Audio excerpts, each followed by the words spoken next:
Hello, everyone. So tonight I'm going to be talking to you guys about academic language and differentiated instruction, based on the three books that we read from Schmoker and the other two books, Academic Conversations and different UDB integration or integration, UDB and differentiated instruction, I believe it was called.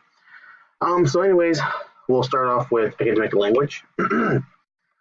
So from this book, I pulled out chapter 8, and for my content of area is use of a lot of primary sources.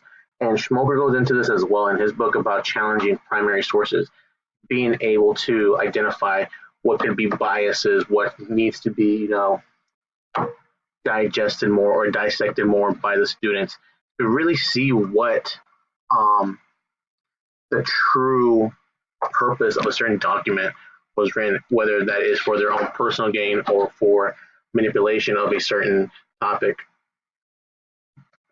One example I can think of this from the top of my head is just talking about some primary source in regards to war. I mean, we can have a document, especially during World War I and World War II. We can have several documents in which there's people supporting for war and people not supporting the war. Um, so I mean, it's really up to the student to really see why these people chose to go to war or not go to war, and that's something that Schmoker goes into talking as well in his book. And Focus is about trying to find this type of agency really to challenge the author. You want to have this little conversation that you have with them.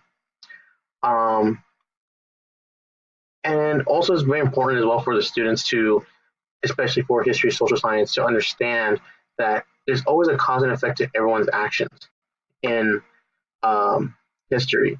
So they have to be able to look at the bigger picture and understand why the reasons something would occur. And when learning history, social science as well, students need to be able to exhibit habits of mind, being able to expand their understanding on topics when they're asked by questions on the subject. So, and I'll go into this in a little more detail when we talk about the differentiation instruction, but it's important to being able to ask our students, or better yet, have students ask us questions that will expand their knowledge or deepen their growth on the certain topic so that they can understand better what is going on. And Schmoker also agrees with this as well and Focus, that being able to question documents or question even readings or any type of readings that we have as well. And then finally, I'll go into the differentiation instruction on the UDB. Um, so again, being tied up with the academic conversation uh, chapter, having students uncover the content, basically challenging the primary sources, having them look at different aspects of the unit or the curriculum, so that way they can basically uncover any hidden curriculum if there's any, and to challenge it. Um,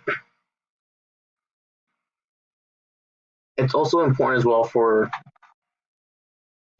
us as teachers to ask little questions towards our students as well, so that way we have a better understanding of what our students know in terms of background knowledge.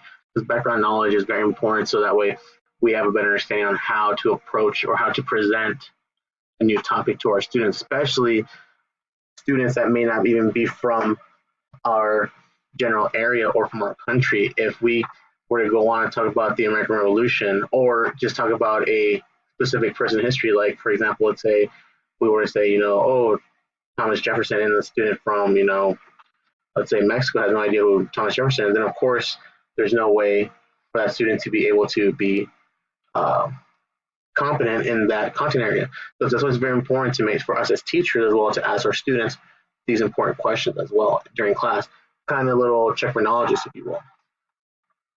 And also we have to remind ourselves that knowledge is not just a ladder in terms of being able to reach it.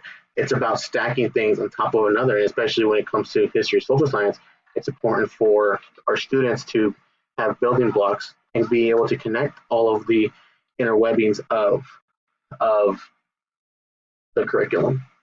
And that's all I have to say. Thank you.